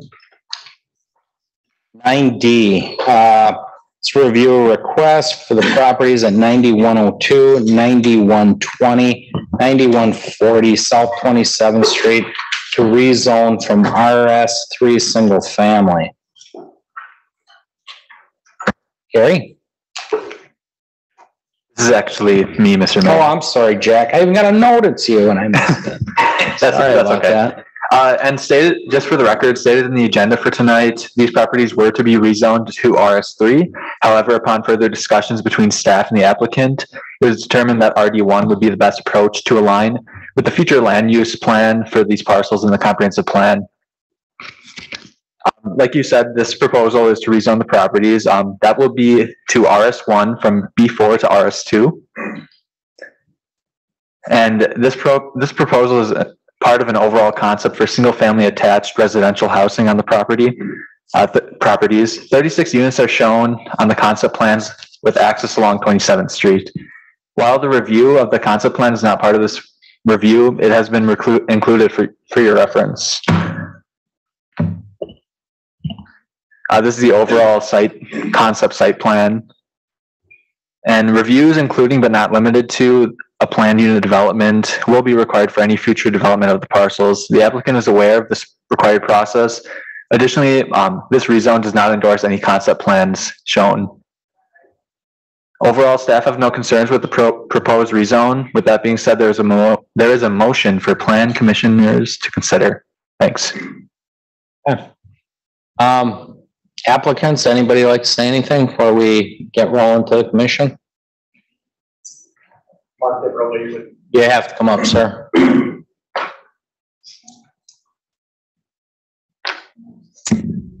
Yeah, hi there, Mark Eberle with Nielsen Manson Barber, 1458 Horizon Boulevard. Just here to answer any questions you may have. Thank you. Okay. Thank you, sir. Let's start to the left this time. Dawn, you ready? Yeah, I have no questions. Okay, Ashley? Nothing for me. Greg? No questions. I do think that this is an improvement over the last concept that was brought with I believe it was a multi-story commercial building, a long kind of stretch of road to, I believe, single family attached in the back of the lot. This decreases that quite a bit and puts it all where the commercial building would be. So, but no questions at this time. Okay. Chris? So this would be, Carrie, only residential? I'm sorry, Jack, I apologize. Yeah, I'll answer that. Sorry about that. Yeah, this proposal is changed from the previous proposal that the applicants have made at previous plan commission meetings. This proposal is only for single family attached. The previous proposals are not part of their proposed concept plans anymore. What about access? How would they gain access in? Access is shown on 27th Street. As you can see, it's on the south end of the parcel.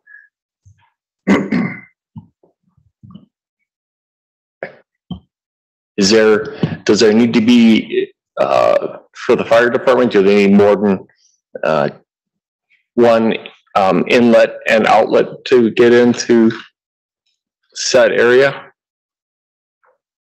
Or Looks like Mike stepped out of the room.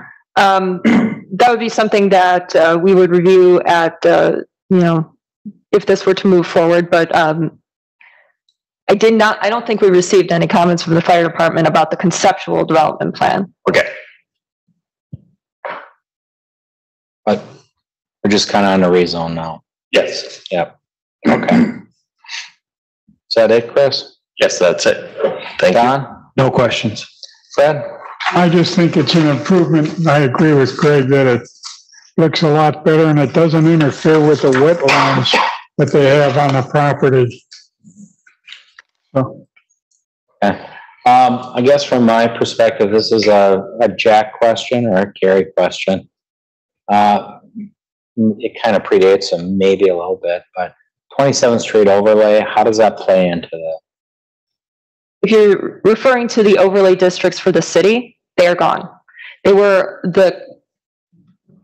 how do I say this? The standards that were incorporated into those overlay districts under the old code were just rolled into the overall standards for the zoning code as base district requirements.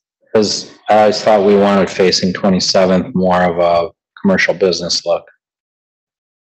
It's not what it's zoned for. There's a portion that's zoned B for. The comprehensive plan called for the entire portion of all three of these properties to be two-family residential. I think we're recognizing with the comprehensive plan amendment, I'm sorry, not the amendment, but the comprehensive plan that was adopted in 2020, just what has actually been developing along 27th Street. And while the overlay districts had intended to kind of steer development toward a particular design and some of some particular uses. Unfortunately, since their inception in roughly 2005, we hadn't seen, it hasn't come to fruition the way that we had planned it. So this was recognizing what is in the area, what's to the north, single-family residential, what's to the south, multifamily residential, kind of recognizing what actually has developed in the area. Yeah. Okay. Well, I agree with the commission. Vast improvement. And I know that's only conceptual and there's questions to be, talked about with that, but I'm sure as this progresses, we'll get to that stage. So. Okay, if there's no further discussion, question? Can I say something? Sure, come on up. I didn't know the protocol or. Normally we fill out a form, but that's okay. Alfred Plasek, 2401 West Hilltop Lane. So the road directly north of this plan. First question, is this rental units or is this condominiums that would be sold to owners? This is conceptual on the zoning. Okay, so that's has nothing to do. Am I correct in that? It's just the zoning carries. It's just the zoning for this item. Yeah. All right, and this is now currently zoned commercial along 27th Street, correct? And this would be changing it to two-family because I saw on the sheet that was sent out, it said single-family residential. And so that has changed from when the mailer went out. It's now two-family. So overall, the applicant has intended for this, while this is a conceptual plan, the applicant is intending for the two-family residential. Those are considered, they're similar to townhomes is what the applicant is intending to go for. And it's listed as single family attached because there are attached units on the property if this conceptual plan comes into fruition. Okay. It was stated before, but the original request was for RS3, which is single family residential, because the applicant's consultant had read the zoning code and saw that the particular use of the property as the townhome style would be allowed in that district as well. After talking with them and explaining that the comprehensive plan identifies this area for two-family residential, that's why the zoning district changed. It was just kind of a discussion with staff about what it is they were actually requesting. They just got the zoning district wrong. And is the zoning changing for the whole 1,200 foot deep parcel or just for this front usage? Because the three strips go back like 1,200 feet. And that is actually dependent on a different item in tonight's agenda. That's part of a certified survey map that is proposed to combine the properties. If that passes and the rezone passes, the proposed lot, the single lot would be considered RD1, which is two-family residential. So all 1,200 feet going back? That is correct. To almost 20th Street would be considered that? Yes, but largely on the eastern end of the lot is wetlands, which has very limited. I know, that's where I live. Okay. It's very difficult. When it rains, that place just turns into a swamp. I can't imagine. And my concern is the drainage and what would happen to the houses along there if you started filling all that in and pushing all that back. Again, that's conceptual, and we talked about fill. You can't do it. That's why the plan they had the first time was really hop, skipping, and jumping all around there. The only thing really workable is probably on that far east end, if even that. But as of right now, the last thing he had on the screen, if you go back one slide, as Jack said, he is correct. It would all zone for that. So the whole thing would? Yeah. Okay. Whether he can use it or not is a different subject. All right. And in a past discussion, and maybe you remember this, maybe you don't, but you had stated that connecting any of this property to Hilltop Lane was something that would not ever happen. Correct. Correct, because the traffic on Hilltop Lane, once it was opened up to Tanglewood, is horrible. And we have drag racing and all that, you're familiar with our road and the dual levels and we can't have any more traffic in that area. Again, I'll leave it at this. I'll never say never because I don't even know if there's a connection point. I'm not that familiar with who owns. And I don't either. But, connection points become an issue. But again, he'd have to get all the way to that back half and cost putting the roads around that wetland. Yeah. I think that's why you're seeing the design change to try to use the property they can. But I'm just guessing for the applicant. Yeah. Not speaking for the applicant. I'm just kind of putting my own opinion out there. Thank you for your time. You're welcome. Okay. Anyone else? I was just going to say that I was supporting this when it would be single family residential. The 2-family, this is in my district, this changes things for me just from my perspective. So, but that's all I had to say. Yeah. And again, it's a little deceiving because we do have a conceptual plan in front of us and you get that in your head. Yeah. Where right now we're just talking about the zoning. So it could shift and change and maybe the individual would turn it into a subdivision. No idea. So. There's no further discussion. Motion. Seifert moves that the planning commission recommends to the common council that the properties at 9102, 9120, and 9140 South 27th Street be rezoned from B4 highway business and R2 single family residential to R1 2-family residential after a public hearing. Oracle second. Roll call beginning with Don. Donnie, aye. Seifert, aye. Hannah, aye. Deloy. Shinsky, aye. Clark, aye. Avich, aye. Guzekowski, no. It will get us to 9E. This is it's getting late. Minor land division. Review a certified survey map, combining the properties at 9102, 9120, 9140 South 27th Street. Jack. All right, thank you, Mr. Mayor. Like you said, there's a proposal for a certified survey map to combine the properties shown on the screen. It's related to the previous agenda item. Following consolidation, the parcel will be 14.77 acres in size, and it does meet all dimensional requirements for the existing zoning district and the proposed rezone that has to go through common council and public hearing process. Identified on the map are wetlands which have been delineated, but the required 15-foot setback for the wetlands is not shown.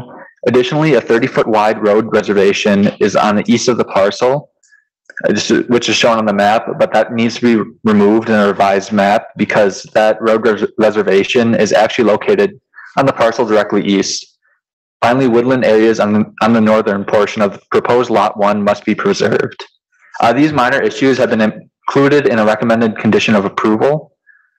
With that being said, there is a motion for approval on the screen. Thanks. Okay.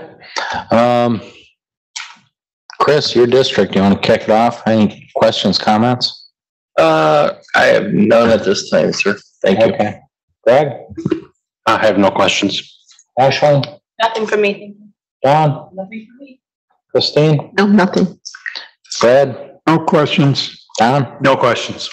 No, we all understand why we're doing it. We kind of covered it when the one neighbor came up. I guess this has nothing to do with this, but just kind of educate me. If all this is combined and it's 14.77 acres, and they put in a development, does everything to the east, that the wetlands, everything count as our green space because it's all combined property? Or do we just hack off the part they're going to develop and they got to do green space on there? So with any development, they have to meet the requirements of code with regard to open space, green space, preservation of wetlands. Excuse me. And the wetlands actually do not count toward density calculations under the new code. So whatever ends up happening in the rear of the property, that would have to be incorporated into any development plans for the Plan Commission to consider.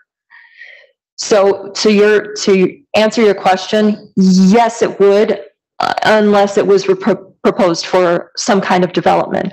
With the RD1 zoning, that two-family residential zoning district would allow for certain combinations. Anything that happens on this property, though, would have to come before the Plan Commission for review and approval. And as Jack mentioned previously, those approvals may include a planned unit development, depending on the number of buildings, the number of units per building, and so on and so forth. Okay. Okay, and I know that didn't have anything to do with this, just thought I'd consider it. So, given that, I do not have any questions regarding combining those three properties, so, motion. Guzekowski makes a motion that the Plan Commission recommends to the Common Council that the certified survey map submitted by Anil Yepuri from properties at 9102, 9120, and 9140 South 27th Street be approved with the following conditions. One, that the certified survey map is revised to remove the road reservation prior to recording. Two, that the certified survey map is revised to include the required 15-foot setbacks to wetlands prior to recording. And three, that all technical corrections, including but not limited to spelling errors, minor coordinate geometry corrections, and corrections required for compliance with the municipal code and Wisconsin statutes that are made prior to recording. Seifert seconds. Roll call, beginning with you, Fred. Seifert, aye. And I. Grillo, aye. Shinsky, aye. Ork, aye. David, aye. Guzekowski, no. Donnie, aye. Okay, that'll get us through today. Coming up this weekend, there's a pop-up beer garden going on. Begins Thursday night, runs through Saturday in Drexeltown Square, early evening to about 9 o'clock. How's that? I'm not exactly sure the starting time. Farmers Market continues. Dawn, you want to plug it? Yep, it's chess day at the market. The Milwaukee Chess Club is coming out, and there'll be 20 boards set up, and they'll teach you how to play chess. Lots going on. So the market was very vibrant and taken off the last few weeks. Weather's looking really great. So get out there, discover, and celebrate Oak Creek. Other than that, on behalf of the entire commission, Carrie, we're going to wish you a belated happy birthday. Happy birthday. So, When is your birthday? It was Sunday. See, my birthday was on the 4th of July. Oh, really? Yes. Happy birthday. Happy birthday to you. excellent. Yeah. So, with that, motion to adjourn. Grillo moves to adjourn at 8:09. Seifert seconds. Hey, roll call, Christine. And I. Grillo, aye. Shinsky, aye. Ork, aye. David, aye. Guzekowski, aye. Donnie, aye. Seifert, aye. All right, thank you, everybody.